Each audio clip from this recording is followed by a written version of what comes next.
මෑත ඉතිහාසයේ වාර්තා වන ප්‍රබලතම ආපදා තත්ත්වය වාර්තා කරමින් මඩකලපුවට නැගෙනහිර දෙසින් පැවති ගැඹුරු පීඩන අවපාතය අද පස්වරුවේ සුළි කුණාටුවක් බවට වර්ධනය වුණා. එහි බලපෑමින් ගංගා පිටාර ගලා ඇති අතර දිවයිනේ දිස්ත්‍රික්ක ගණනාවකටම ගංගුතුර තත්ත්වයක්ද මතුවී තිබෙනවා. මෑත ඉතිහාසයේ වාර්තා වූ වැඩිම වර්ෂාපතනය වන මිලිමීටර 300 ඉක්ම වූ වර්ෂාපතනයක් ඊයේ වාර්තා වූ අතර ඉදිරි දිනවලත් එවැනි දැඩි වර්ෂාපතනයක් ඇදහැළුණු ඇති බවටයි කාලගුණ විද්‍යා දෙපාර්තමේන්තුව අනුතුරු අඟවන්නේ. මෙම අයහපත් කාලගුණ තත්ත්වයේ හේතුවෙන් මේ වන විට පුද්ගල මරණ 40ක් වාර්තා වී ඇති අතර තවත් පුද්ගලයන් 21 දෙනෙකු අතුරුදන් වී සිටිනවා.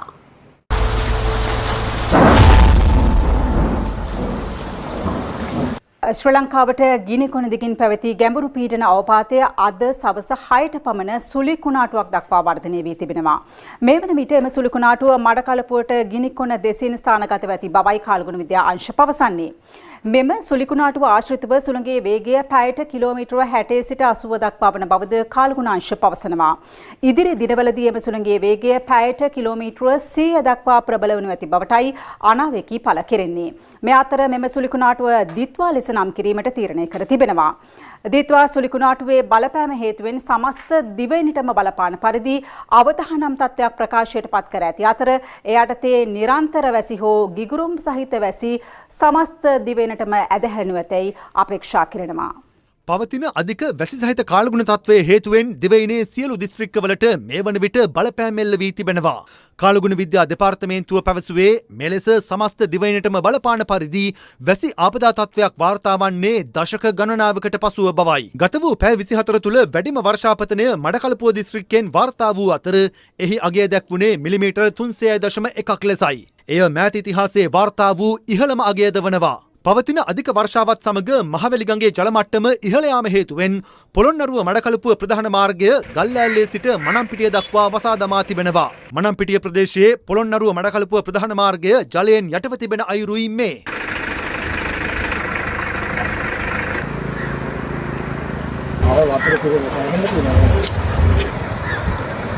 මේ ප්‍රදේශයේ පැමිණෙන ජනතාවට මනම්පිටිය ප්‍රදේශයට යාම සඳහා පොළොන්නරුව ගල්ලෑල්ල දුම්රිය ස්ථානයේ සිට මනම්පිටිය දුම්රිය ස්ථානයේ දක්වා දුම්රියෙන් ගමන් කිරීමට අවශ්‍ය පහසුකම් දුම්රිය දෙපාර්තමේන්තුවෙන් සලසා තිබෙනවා. මහවැලි ගඟ පිටාර ගැලීමෙන් සෝමාවතිය පූජා භූමිය වෙත පිවිසෙන මාර්ගයද ජලයෙන් යටව තිබෙනවා.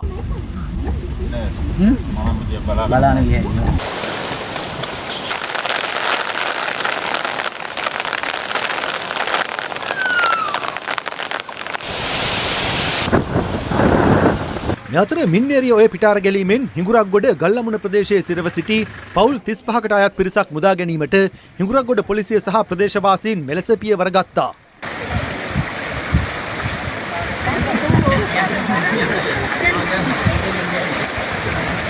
මේ අතර හුංගමාල ඔය පිටාර ගැලීම හේතුවෙන් පොළොන්නරුව අරලගංවිල නිකවලත ලන්ද කනිච්චයාගල වෙහෙරගල ප්‍රදේශවල කුඹුරු ජලයෙන් යට වී ඇති අයුරුයි මේ.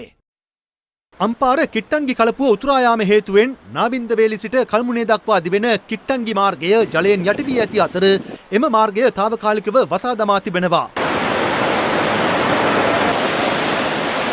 නාවික හමුදා බෝට්ටු උපයෝගී කර ගනිමින් එම ප්‍රදේශයේ ගමනාගමන කටයුතු සිදු කරන අයුරුයි මේ.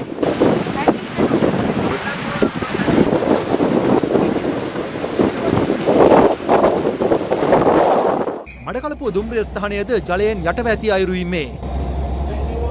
මඩකලපුවේ මාර්ග රැසක්ම ජලයෙන් යට වී ඇති අයුරුද දක්නට ලැබුණා. අද පෙරවරුවේ සිට මඩකලපුව මන්මුනේ පාලම හරහා ගමන් කිරීම తాවකාලිකව නතර කිරීමටද පියවරගෙන තිබෙනවා. කලාවේ පිටාර ගැලීමෙන් අවුකන රජමහා විහාරය ආසන්න මාර්ගය මෙන්ම ගල්නෑව කටියාව ඇතුළු ප්‍රදේශ කිහිපයක මාර්ග කිහිපයක් සම්පූර්ණයෙන්ම ජලයෙන් යටව ඇති අයුරුයි මේ.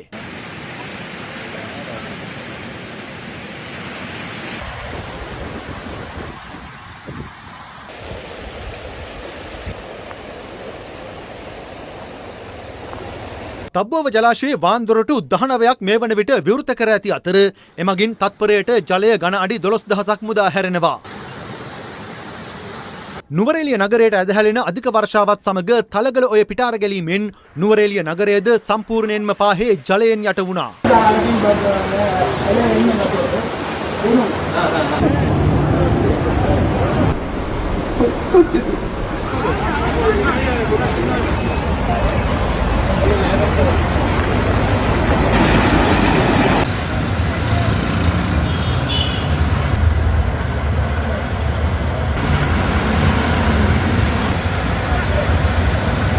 මේ අතර මධ්‍යම කඳුකරයට ඇදහැලෙන වර්ෂාවත් සමග නිල්ලඹ ජලාශයේ වාන්දොරටු 3ක් විවෘත කිරීමත් සමග විශාල ජල ප්‍රමාණයක් නිල්ලඹ ඔයට මුදා හැරෙනවා.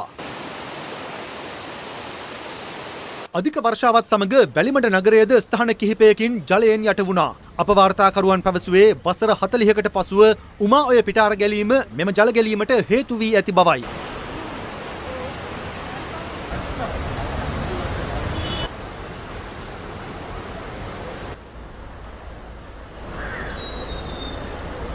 උමාවය හරහා ඇති පාලම් දෙකද අවදානම් බැවින් පොලිසිය මැදිහත්ව ජනතාව එම ස්ථානවලින් ඉවත් කිරීමට පියවර ගත්තා. අධික වැසි සමග හේවා හැට මුල්ලොය ප්‍රදේශයේදී මාර්ගයේ යතුරුපැදියකින් ගමන් කරමින් සිටි පුද්ගලයෙක් හදිසියේ ඇති වූ ජල ගැලීමකට හසු වීමට ගොස් දිවි බේරාගත් අයුරු ජංගම දුරකථනයකින් මෙලෙස රූගත කර තිබුණා. අප්පා! අයියා ශාලංගිට වාඩා! අයියෝ! අධික වර්ෂාවත් සමග රාගල සහ කඳපොළ ප්‍රදේශයේ නිවාස රසක් ජලයෙන් යටව තිබූ අයුරුයි මේ.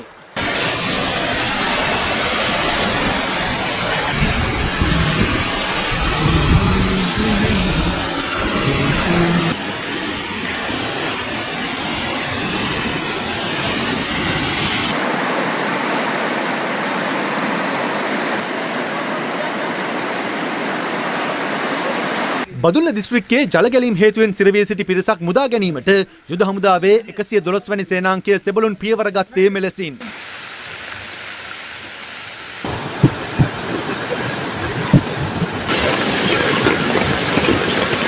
පවතින වැසි සහිත කාලගුණයත් සමග වික්ටෝරියා, රන්ටැඹේ හා රන්දෙනිගල ජලාශවල වාන් දොරටු විවෘත කර තිබෙනවා.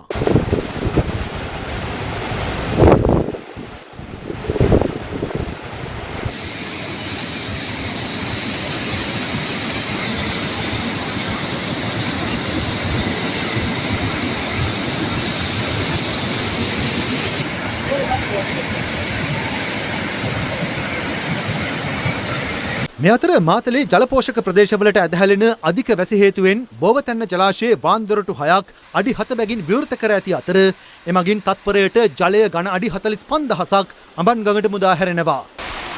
මේක බලන්න බයයි.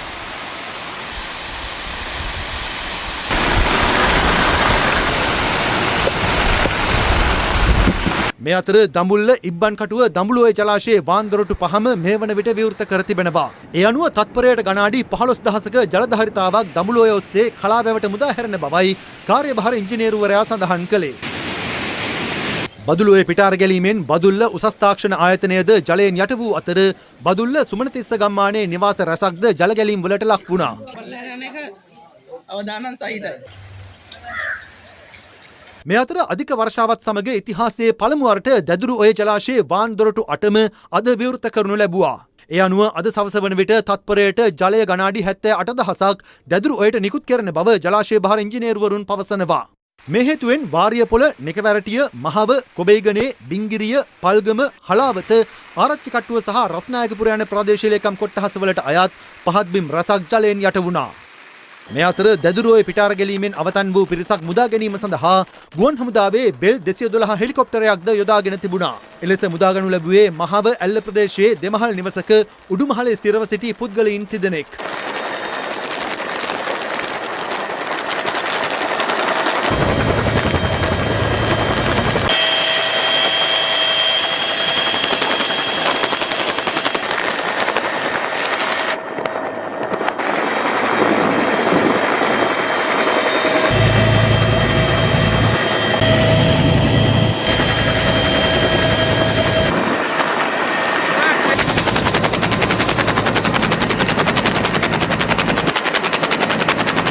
කුඹුක්කන් ඔය පිටාර ගැලීමෙන් කොළඹ මොනරාගල ප්‍රධාන මාර්ගය කුඹුක්කන් ඔය ප්‍රදේශයෙන් ජලයෙන් යටව පවතිනවා. ජල ගැලීම් නොතකමින් එම මාර්ගයේ ගමන්ගත් මගී ප්‍රවාහන බස් රථයක් ජල පහරට හසුව තිබූ අයුරුයි මේ. පසුව ට්‍රැක්ටර් රථයක් යොදා ගනිමින් එම බස් රථය මුදා ගැනීමට පියවරගත් අතර එහි සිටි මගීන්ද මුදාගෙන තිබුණා.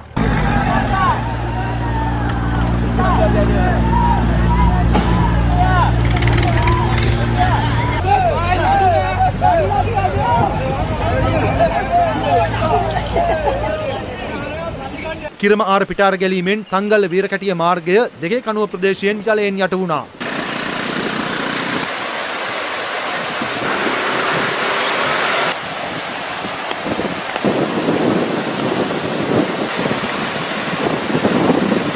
මේ අතර කිරම ආර සහ උරුමුත්ත ඔය පිටාර ගැලීමෙන් මාකඳුර සහ රන්සෑගොඩ ප්‍රදේශවල පහත් බිම් රසක් ජලයෙන් යට වුණා. අප වාර්තාකරුවන් පැවසුවේ මුලටියන මාතර ප්‍රධාන මාර්ගය රන්සෑගොඩ ප්‍රදේශයෙන් සහ මාකඳුර ප්‍රදේශයෙන් යටවීම නිසා ගමනාගමන කටයුතු සම්පූර්ණයෙන්ම ඇනහිට ඇති බවයි.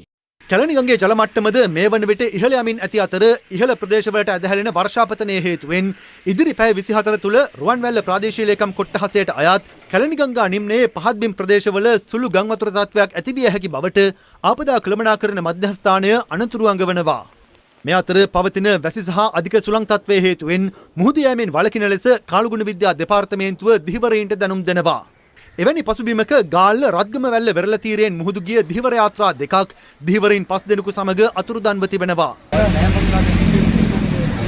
ඊයේ පස්වරුවේ ඔවුන් මුහුදු ගොස් තිබූ අතර මේ වනතුරුත් ඔවුන් සම්බන්ධයෙන් තොරතුරක් නොමැති බවයි ඥාතීන් පවසන්නේ. සියලුම දීවර වරායන් වලින් සහ අනිකුත් තොටුපොළවල් වලින් ගමන් කරන බහුදින දීවර යාත්‍රා සහ එක්දින දීවර යාත්‍රා ඇතුළු සියලුම දීවර යාත්‍රා වලට පිටත් වීම තහනම් කරලා තියෙනවා දීවර රැකියාව සඳහා නොයෙදෙන ලෙස. නැවත දැනුම් දෙන දුරු ක්‍රියාත්මකයි. අද උදෑසන වාලච්චියන දීවර වරායට බහුදින දීවර යාත්‍රාවක් ඇතුල් කිරීමට උත්සාහ කිරීමේදී ඒ යාත්‍රාව පෙරළී මේ වන විට එක් දීවරයක අතුරුදහන් වෙලා තියෙනවා. වෙරළාශ්‍රිතව නවතා තියෙන කුඩා දීවර යාත්‍රා හැකිතරම් ගොඩබිම දෙසට ගැනීමට කටයුතු කරන ලෙසත් ඉල්ලා සිටිනවා. මොකද මුහුදු රැල්ල වැඩිවීමත් එක්ක මේ දීවර යාත්‍රා මුහුදට ගසාගෙන යාමේ අවදානමක් තියෙනවා. අධික වර්ෂාවත් සමග හමා යන අධික සුළං හේතුවෙන් කොටුව ජනාධිපති මන්දිරය අසල සහ ලේක් හවුස් ගොඩනැගිල්ල අසල ගස් කඩා වැටී තිබූ අයුරුයි මේ.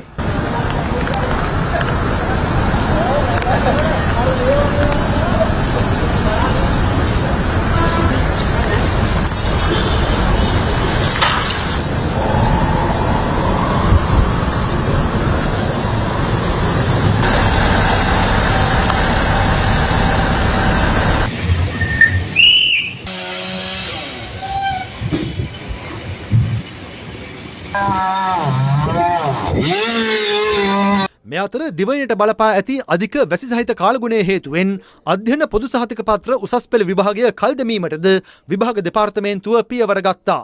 ඉදිරි පැය 24 දී දිවයින බොහෝ ප්‍රදේශවල වැසි හෝගි ගුරුම් සහිත වැසි ඇති වෙන්න පුළුවන්. උතුරු මැද මධ්‍යම සහ වයම් පළාත්වලත් ත්‍රිකුණාමලය දිස්ත්‍රික්කයේදීත් මිලිමීටර් 200 ඉක්ම වූ තද වැසි ලැබෙන්න පුළුවන් කමක් තියෙනවා. ඒ වගේම බස්නාහිර සහ සබරගමුව පළාත්වලදීත් බදුල්ල සහ මඩකලපුව යන දිස්ත්‍රික්කවලදීත් මිලිමීටර් 150කට වැඩි වැසි ලැබීමේ හැකියාවක් පවතිනවා. සුළං තත්ත්වයේ පැයට කිලෝමීටර් 80 100 දක්වා වැඩිවීමේ හැකියාවක් තියෙනවා. ඒ වගේම වෙරළබඩ ප්‍රදේශවලදී විශේෂයෙන්ම නැගෙනහිර වෙරළ ප්‍රදේශවලදී මුහුදු රළ ගොඩට ඒමක් අපේක්ෂා කරනවා. මෙම තත්ත්වය තවදුරටත් තද වැසි ලැබීමේ ප්‍රදේශ වෙනස් වෙන්න පුළුවන් සුලිකුණාටුවේ ගමන් මාර්ගය එක්ක.